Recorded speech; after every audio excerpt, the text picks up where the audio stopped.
Welcome to SHA, the Sound Healers Association, founded by Jonathan Goldman in 1982, bringing education and awareness of the use of sound and music for healing and transformation.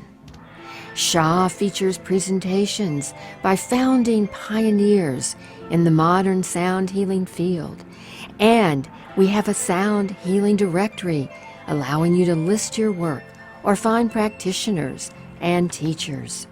There's a monthly online meeting, a blog, a vast resource of articles, and much more.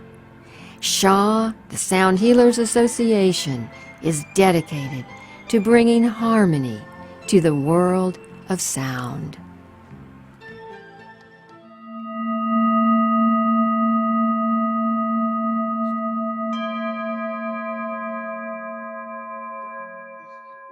Welcome you all to this, the Summer Solstice Sound Satsang.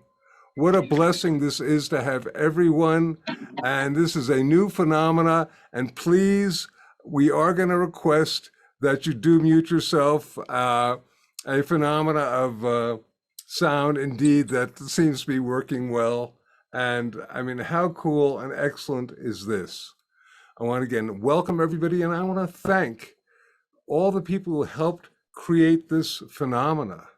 That includes the man behind the curtain, Garth, and the various folks at Humanities Team, including Steve Farrell, people at the Sound Healers Association, including Managing Director Nasiri Suzanne, and people at Healing Sounds, including Alex Sims, and my beloved wife, Andi, who's going to be coming on later to do an astrological assessment. So this is all real cool. And indeed, tonight's program is going to be 1 hour long. It is going to be broken up into 3 or 4 different parts, depending upon how you count. The first part is going to be the satsang. The second part is going to be actually a little bit of an astrological assessment by Andi.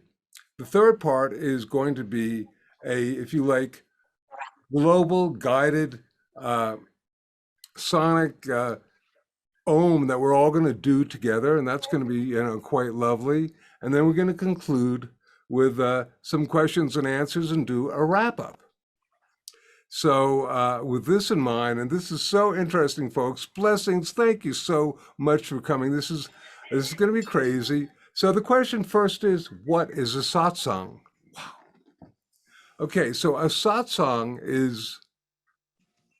it's a Sanskrit term, and it means a lot of different things because Sanskrit is one of those languages that doesn't mean just one thing, but I like to think of it as a discourse and also a teaching, if you like, as well as a community, which is what we are. We are a community of sound folks. And indeed, we are going to manifest our love and light through sound when we do our Global Ohm together. And this is going to be a very powerful experience because I think anytime any sort of teaching is done, it's really important for us with our collective consciousness, energy, light, and love through sound, for us to work to shift the vibrations of our planet.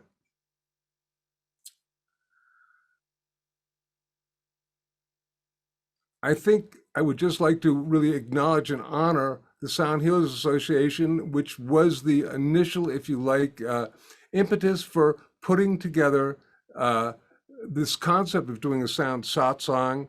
It's been 40 years since I first founded it, and I will tell you that for once a month for 10 years, I was privy to some of the great teachers of sound healing, doctors, scientists, spiritual masters, spiritual healers who would come and freely give of their time and energy to teach.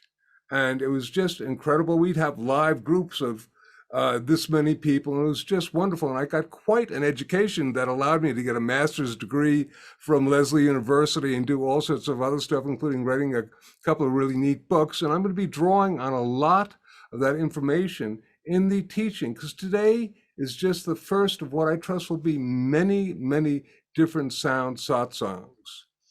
And what I wanted to do today in this first section of teaching is just lay a little bit of groundwork down. And the groundwork basically is the concept of the 4 pillars of sound healing.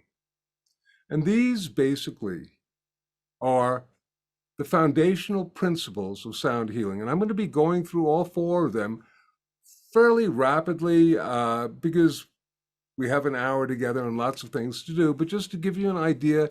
And then in other satsangs and other teachings, we'll focus more on each of them because each of them are hour-long teachings, day-long teachings, month-long teachings, lifetime-long teachings, if you like. So I'm just going to right now mention the 4 pillars of what they are is, number 1, everything is vibration. Number 2, intent is powerful. Number 3, we are all unique vibratory beings. And number 4, silence is golden. Now the first one, everything is vibration. Well, this is something that our ancient mystics and our modern physicists are in agreement. Everything is in a state of vibration.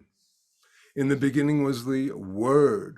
From the electrons moving around the nucleus of an atom to planets and distant galaxies moving around their suns, they're all putting out a vibration. Whether or not we can hear this vibration is a different story and something that will be addressed later, but they're all putting out a vibration, and this includes our body. Every organ, every bone, every tissue, every part of our body is putting out a vibration, and it is, if you like, a natural, healthy, resonant frequency. And in fact, we say when we're feeling good that we're in sound health. And our body is very much like this orchestra that is playing the symphony of the self.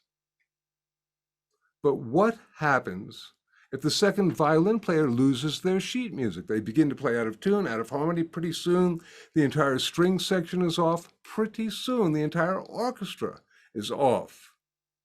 And this is akin to a part of our body, vibrating out of ease, vibrating out of harmony. And we literally say that if it's vibrating out of ease, it's, quote, diseased. And the very, very basic principle of using sound as a healing modality simply is this.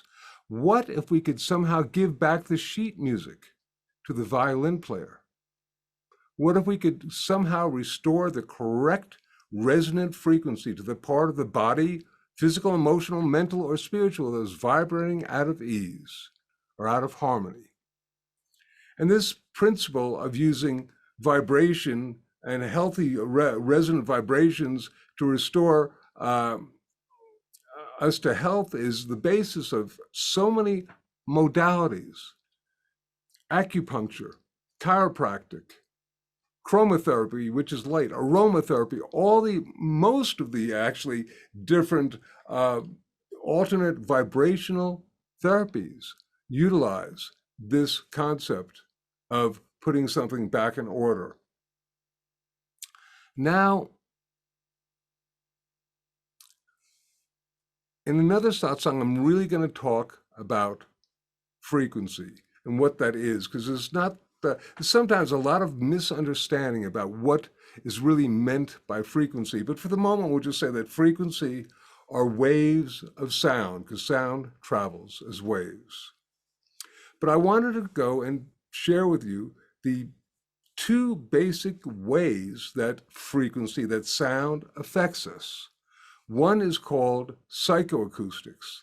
And that's where the sound goes into our ear, into our brain, affecting our heart rate, our brain waves, our nervous system, our respiration. And in fact, when you're listening, using your ears, when you're listening to music, or when you're listening to my voice, for example, this is all an example of psychoacoustics. The other way that sound affects us is called Vibro Acoustics. Vibro Acoustics. And this is where the sound goes into our body, into our physical body initially, on a cellular level, affecting us down to a molecular level, affecting our DNA, etc. That's called Vibro Acoustics. And this awareness of sound to affect us in this manner is becoming more and more known to people. Although I will tell you, here's a quote from the New York Times Science section, February 8th, 1988. Sound shaped into dazzling tool can make, break, or rearrange molecular structure. So back then it was known that sound could make, break, or rearrange molecular structure. And if you can rearrange molecular structure, what can't you do in terms of using sound as a healing modality?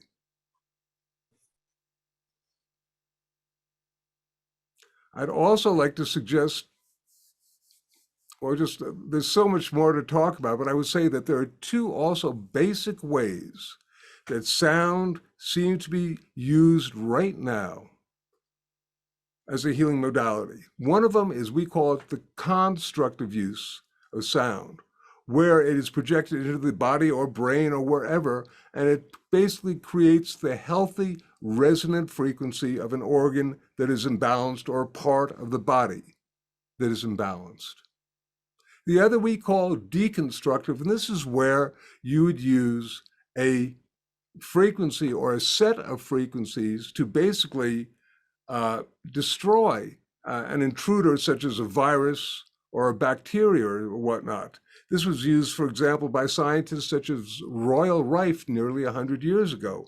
And the constructive one is used very frequently now and was, if you like, pioneered by a dear friend and one of the great teachers at Shah, Dr. Peter Guy Manners from England, and his cymatics work. So these two concepts, so once again, we talked about psychoacoustics and vibroacoustics, two different ways that sound can affect us, and the constructive and deconstructive uses of sound to either enforce the vibrations, the healthy vibrations of an organ, or to basically destroy the vibrations of an organ that is intruding and is harmful. And I trust someday that those will both be together. So that's just a very little wink in terms of everything is vibration and how possibly sound could be used as a healing modality. More on this in our next satsang. But the next pillar, if you like, intent is powerful. I must tell you that back 40 years ago, when I was first gathering this information for myself, and then I began to go to Lesley University to get a master's degree, I was researching the uses of sound and music for healing. And I had a pile of papers about yo big. And they were all different systems of using sound for healing, to resonate the chakras, to resonate the different organs, etc., from some of the top doctors, scientists, spiritual masters, gurus at the time. And I thought, I'm going to put this all together, and I'm basically going to be the person who figures out how everything works. But unfortunately, as I began correlating all this information, I saw that the stuff did not align. You'd have spiritual master A using a particular mantra for a chakra, and spiritual master B using a completely different mantra for the same chakra, or spiritual or Dr. X using a frequency for one organ, Dr. Y using a completely different set of frequencies for the same organ. And I thought, by gosh, by golly, how can this be? And I was so in a state of intellectual angst, for want of a better term. This didn't make sense to me. How could this be? How could this be? How could it all work? And I heard this voice. And the voice said this to me. It said, it's not only the frequency of the sound that creates its effect, it is also the intention of the person making and receiving the sound. And it was like this light went off, and I wrote down the words, frequency plus intent equals healing. Frequency plus intent equals healing.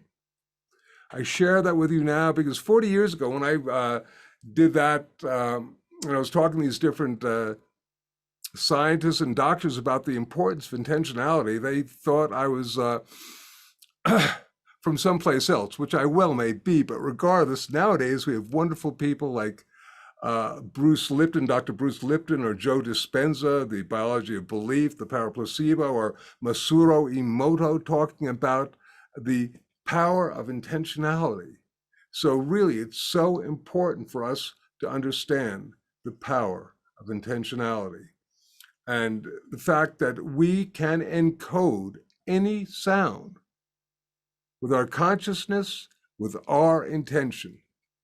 We can encode any sound with our consciousness and our intention, which is why we really need to be really conscious about how we use our voice. Even our conversational voice can be healing or something else if we're not consciously aware of what our words are and what our tones are and what our energy is, the energy that we put into the words. So intent is powerful. Last thing I do want to say about this, dear friend, also one of the founding members of the Sound Healers Association, Sarah Benson. She's passed on to the angelic plane, but I will say that one of the extraordinary things that she said a long time ago is the true sound of healing is love. I'll repeat that again. The true sound of healing is love, i.e., encoding the intention of love onto whatever sound you make is really the best thing that you can do if you're working with sound. The next pillar, third pillar, we are all unique vibratory beings. Whenever I would begin a workshop, I'd ask, anybody here allergic to penicillin?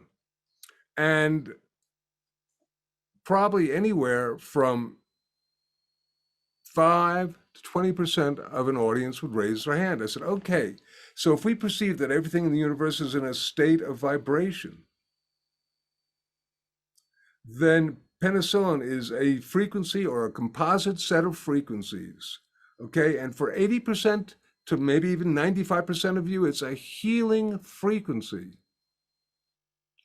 But for 5 to 20% of you, it's going to be toxic. And that, I think, is an incredible metaphor for everything that I've personally found on this planet. I've never found a magic bullet in sound, in pharmacology, in whatever that works for everybody. And I think this is great because it means we need to honor ourselves and need to honor how something is affecting us. And whether it's a food, a drug, or a sound, if we're having an adverse reaction, we need to honor that. We need to honor this and not make the assumption that one size fits all or one sound works for everyone. I trust that this makes sense to you all because I think it's so very, very important. We are all unique vibratory beings, and there is no one sound, and also depending upon the time, the place, and the need of the individual. Any sound can be therapeutic depending upon the time, the place, and the need of the individual. More on this later. I'm just, if you like, planting some thoughts to you. And this, of course, is just my, if you like, knowledge and belief. Nothing is written in stone, but for 40 plus years, I've been working with a lot of these principles and found that they seem to be truly quite real and quite a phenomena that we need to pay attention to. So we are all unique vibratory beings. And lastly, silence is golden. What? Silence is golden, because when we begin to work with sound and the power of sound, we sometimes become so enamored with making the sound, listening to the sound, whether it's using our voice, tuning forks, whatever we're doing, that we forget about the power of sound. And I will tell you a secret. It is in the silence that the true shifts and changes from the sound that we've experienced will occur. In other words, if you're listening to a particular frequency or experiencing a certain frequency and then you go to another frequency, you don't have time for that original frequency to encode itself into your physical, emotional, mental, or spiritual body. So silence is really mandatory. And in fact, at the end of our global guided meditation, we are going to be in silence for a little while simply because it's so important. It's so important. It is in the silence. We really need to honor silence. Silence, if you like, is the yin to the yang of sound. Silence is the yin to the yang of sound. As my beloved wife Andi likes to say, the word silent is an anagram for the word listen, meaning that they both have the same amount of letters, and that when you are silent, you can listen within. And indeed, there is a level of yoga called Shabda Yoga that is total listening within to the audible sound current. More on that later too.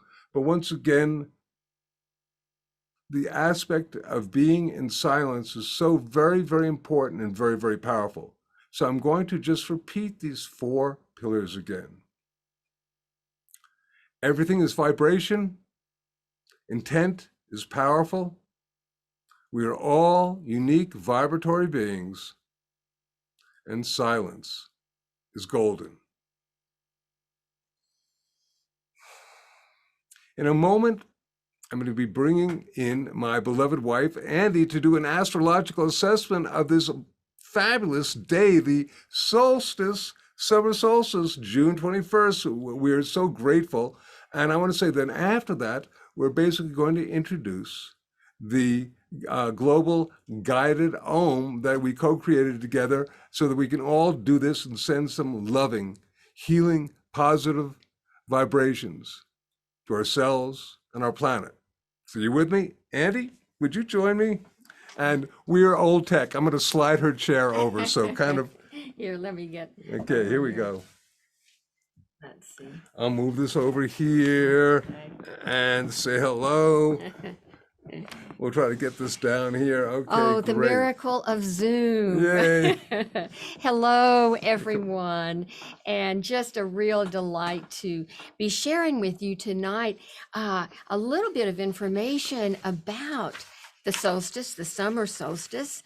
And it was interesting because when Jonathan and Siri and Alec and I were talking about Jonathan doing a monthly Sound Satsang with the Sound Healers Association, and of course we're so honored that Humanity's team is partnering with us, we knew that we wanted to do the first one on the summer solstice. And the summer solstice, and of course we are here in the Northern Hemisphere, so it is the ushering in of summer. Now, in the Southern Hemisphere, it is the opposite. It's the ushering in of winter. But we are here in Colorado in the Northern Hemisphere, and the solstice occurred today, early this morning, Mountain Time, around 3:14, 3:12 a.m. But at any rate, we are in this beautiful energy of the summer solstice. And the summer solstice is a potent time for birthing new energy. It's a beautiful time for new beginnings, for manifesting, and it is just to open our arms to the abundance that is ever present in our life. It is the longest day of the year, and that means it is the most light coming onto our planet, infusing our planet, infusing each one of us with light and love.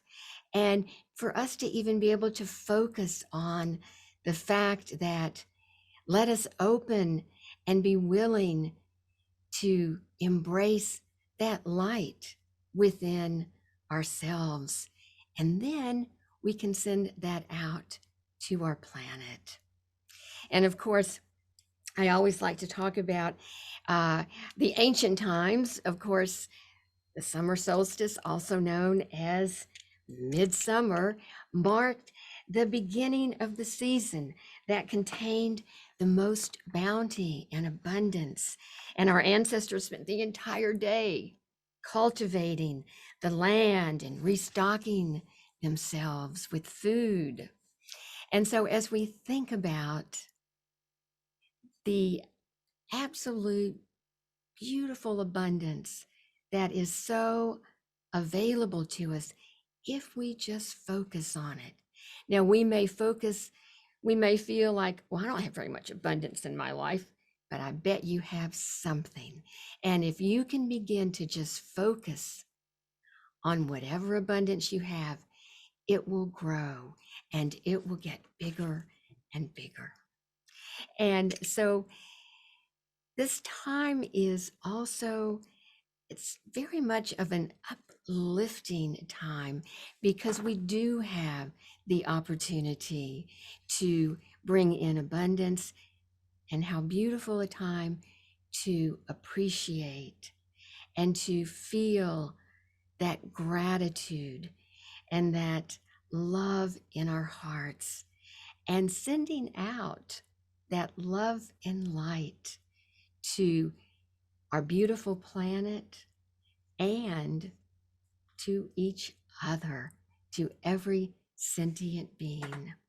So it is with our love, our light, and our sound tonight that we're going to just imbue light to each other right now.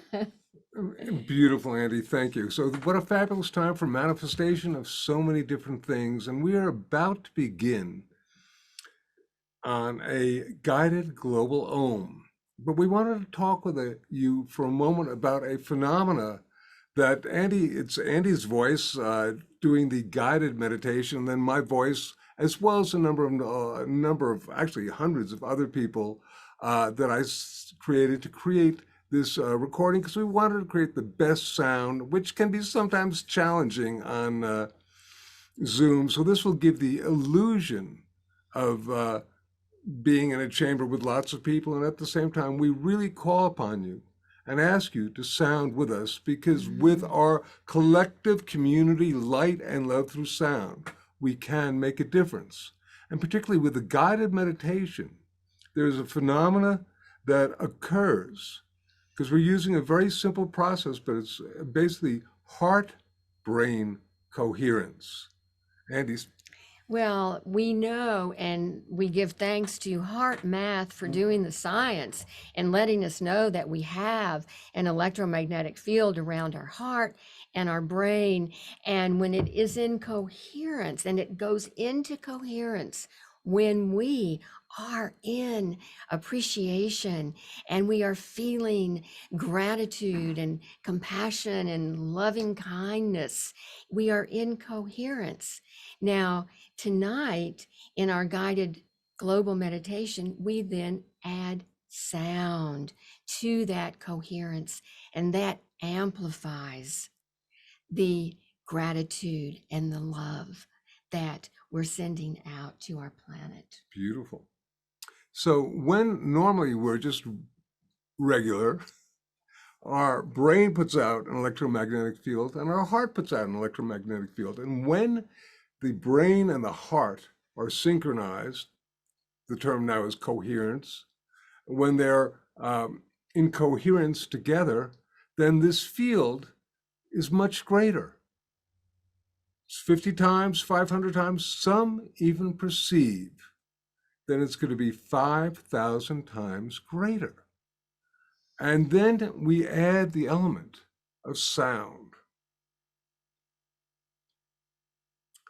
And I'm going to just suggest this to you because right now I don't know that there's been any quote hard data of it, but it's gonna happen, because you're gonna find out there is a reason why the different prayers on our planet are vocalized. They're chanted, whispered, spoken, sung, but they're sounded, and there's a reason for this, and it's very simple. Sound amplifies the power of our prayer. Sound helps focus the power of our prayer. It's that simple, but that, that, if you like, necessary. We can go into how and what the ancient mystics have known about this phenomena, and we will at another time. But right now, just thinking about the fact that we are basically adding our sound to this coherence that we're going to be creating through the guided meditation, and then we're going to be projecting that onto the planet. And incidentally, it's great to do with your eyes closed, but I did do a very nice video with the earth spinning. So if you want to visualize, if you like, focusing the energy and the sound that we make onto the planet, it's right there. And we can, with our love, on our light, and our sound, we really can make a difference. And here we are on the energy of the solstice, where we have the most light on our planet. So we encourage everyone, once we start playing our guided meditation, to please, when we get to the portion where we are toning that Om, please also join us and sound forth in your own space with your Om. So sound along with us, and don't forget to take nice, gentle, deep breaths. That's going to be happening in the guided meditation. It's a great guided meditation. I can't wait for you to experience it because it's wonderful, and we give thanks. And Garth, are you ready? Well, one last thing. I want everyone to please stick around after the guided meditation, because Jonathan will be doing a Q&A for the completion of our very first Sound Satsang. Totally. So, okay. So listen, Garth, whenever you're ready, sir, we are waiting to resonate together on the etheric planes.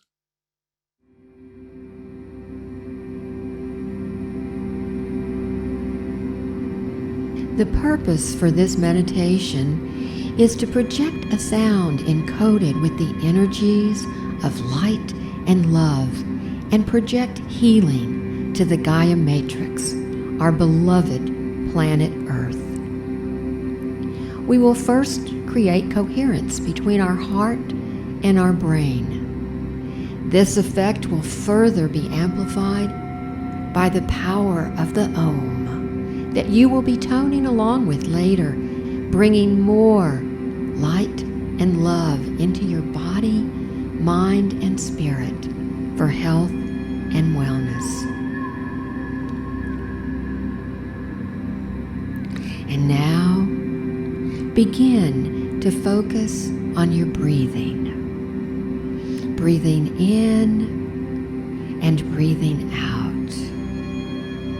Slowly breathing in and out. And as you're breathing in and out, imagine or visualize that you're breathing in and out through your heart. As you're breathing in and out through the area of your heart, remembering that it is love that breathes each breath, and it is love that causes each beat of our heart.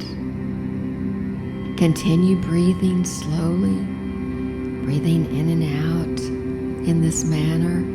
And now, I'd like you to call to mind something that has brought you a great deal of appreciation, gratitude, something that you are feeling very good about. This might be an experience with another person. Perhaps it's a beautiful sunset. It may be a beloved pet, a spouse.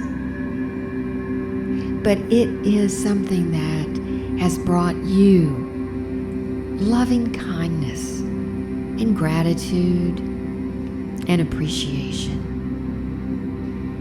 And as you're breathing in and out through your heart, feeling this appreciation, feeling this gratitude, you're creating a beautiful coherence between your heart and your brain. And your heart, through this coherence, is expanding, getting larger and larger, and connecting with all the heart and loving energy on our planet in this moment. This is just a wonderful way of creating a very powerful heart activation, and you'll be amplifying this with the sound of the Om. Continue breathing slowly and deeply while feeling appreciation and gratitude, and imagining your breath going in and out through your heart.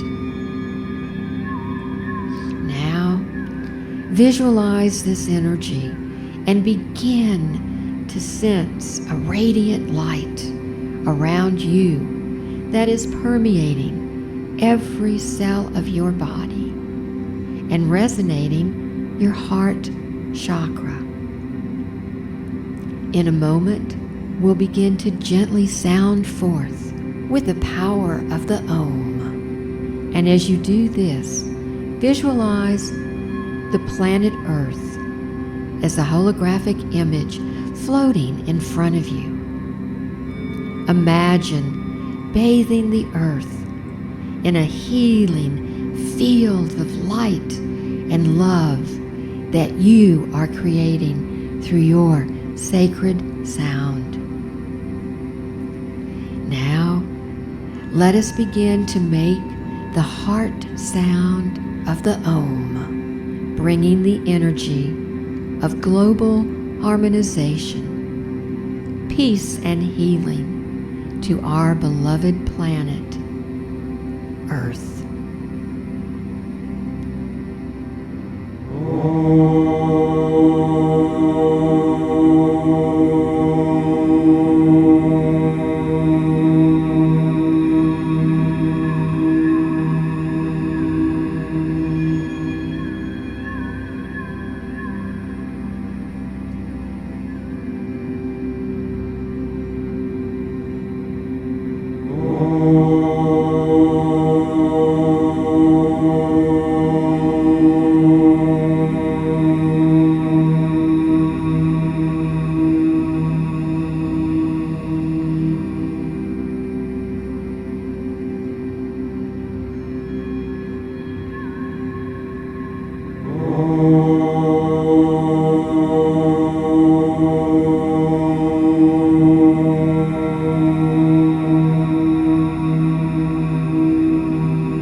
And now, one last time, Now,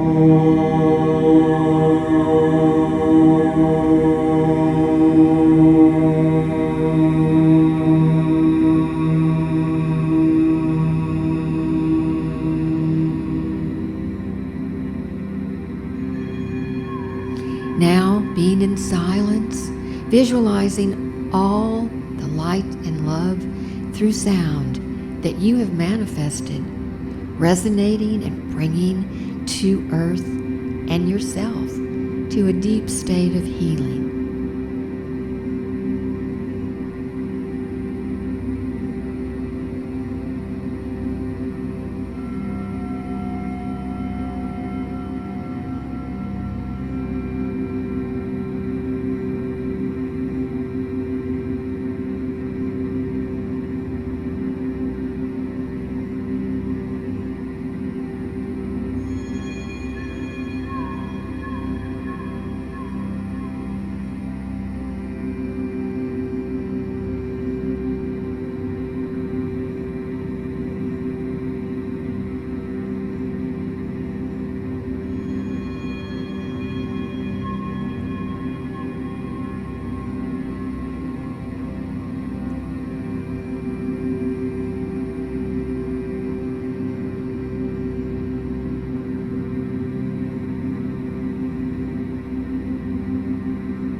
And when you feel ready, open your eyes and know that you have contributed to personal and planetary healing.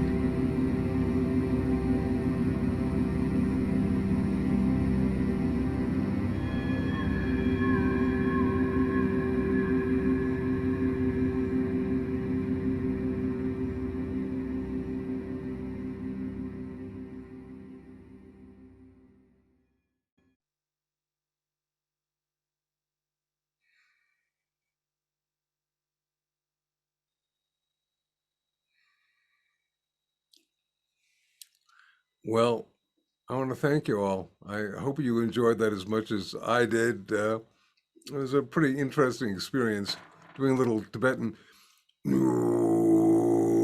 deep voice along with it that I was trying to mute, but doesn't always happen with live stuff. So that was something we like to say. We heal the planet, we heal ourselves. We heal ourselves and we heal the planet. We can make a difference and we have a choice. So I want to thank each and every one of you for having taken part in that experience collectively. I know that there was some aspect of the Gaia matrix, as I like to call it, that really received that and that literally we helped in our own way help create shift and change on a positive planetary level so that we can all really be in a better, if you like, world and a more advanced world where we're in community together as we are now, where we're in compassion together, and we're in love together. So thank you.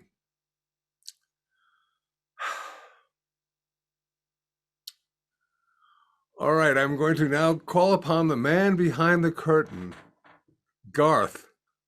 Do we have any questions that might be of relevance to deal with? Can you hear me? Indeed, I can.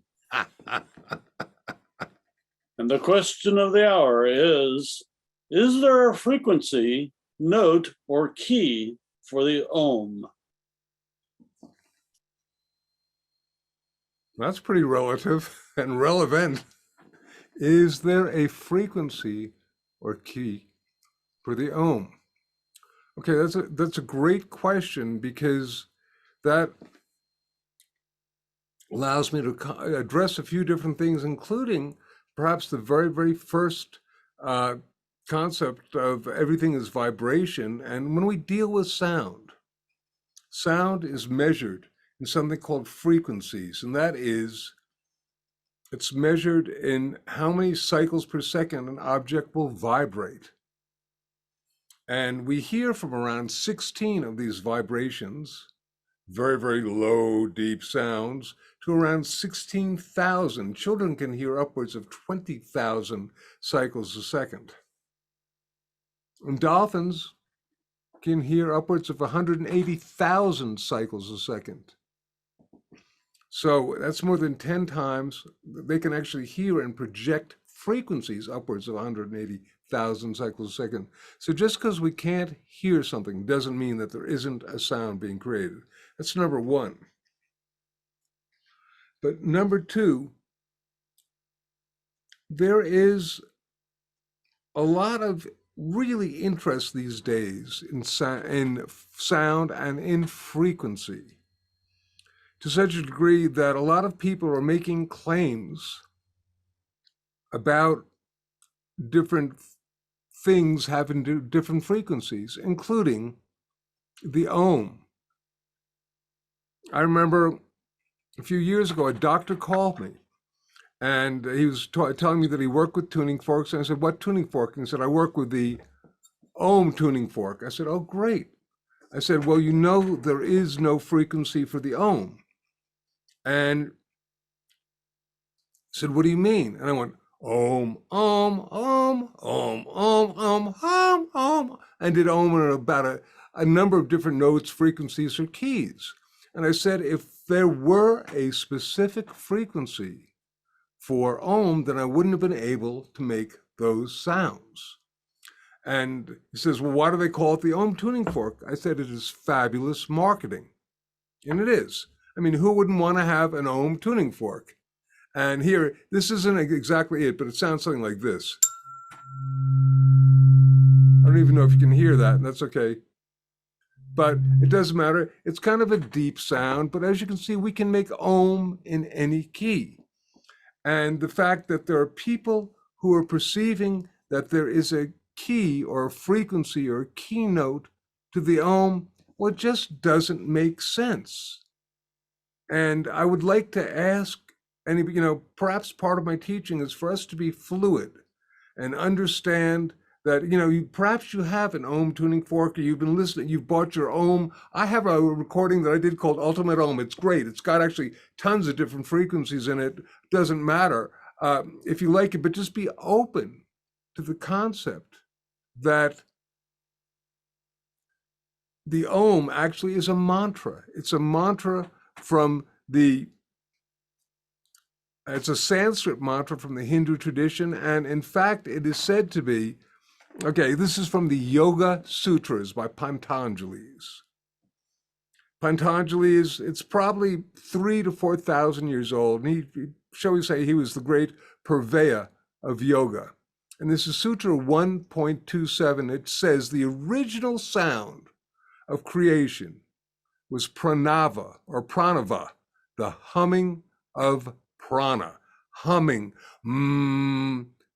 They had to give it a name, so they called it Om. So the Om, and if you think about it, it's Om. So the Om is all, so it's a mantra, but it's not a frequency. And it's really important, when we're dealing with sound, to understand that a mantra is not a frequency. A mantra really is a sacred word. In fact, the word mantra literally translates as the thoughts that liberate from samsara, because mantras are said to be words that free us from the limitations of the phenomenal world. So there we have a sound, if you like, which is a word, but it is not, if you like, limited to a particular frequency. And I ask all of you, as we become more and more fluid, for us not to be really constricted about what sound, about sounds. Work with what works with you, for sure. And if something feels good, and if you want to believe, and we're going to talk about this much more in another satsang, if you want to believe that there is a frequency of Om, then bless you. That's okay if that is in your belief system. But I'm going to suggest that our belief systems really are maybe one of the major phenomena that manifests as reality. I can't get the darn thing off. Okay. I don't know what that was. Please mute yourself and thank you very much. But once again, the idea of frequency plus intent equals healing. Frequency plus intent. So we have whatever the frequency is, we were doing the Ohm, and each of us had our own frequency for when we made that Ohm. We made it, if I was doing the Tibetan deep voice,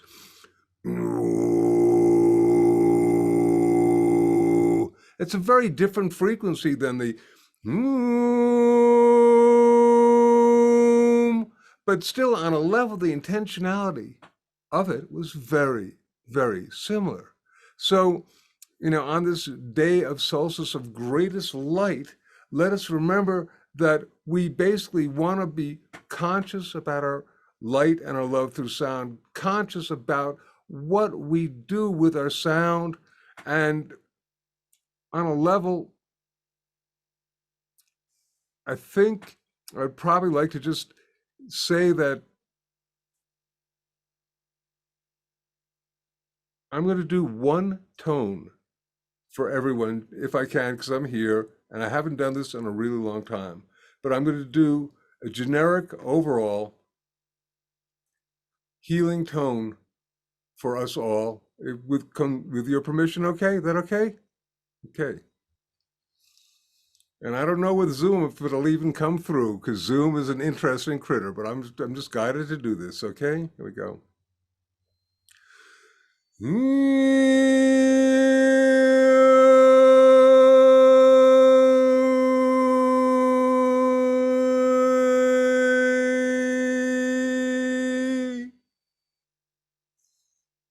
One more.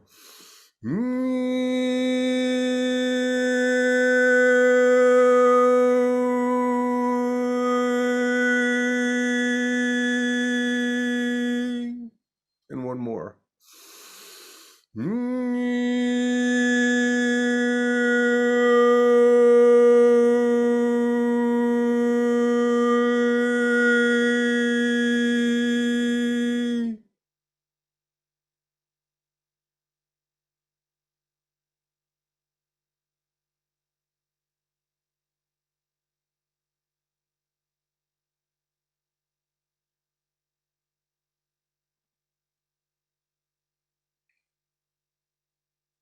With our light, our love, and our sound, we can make a difference.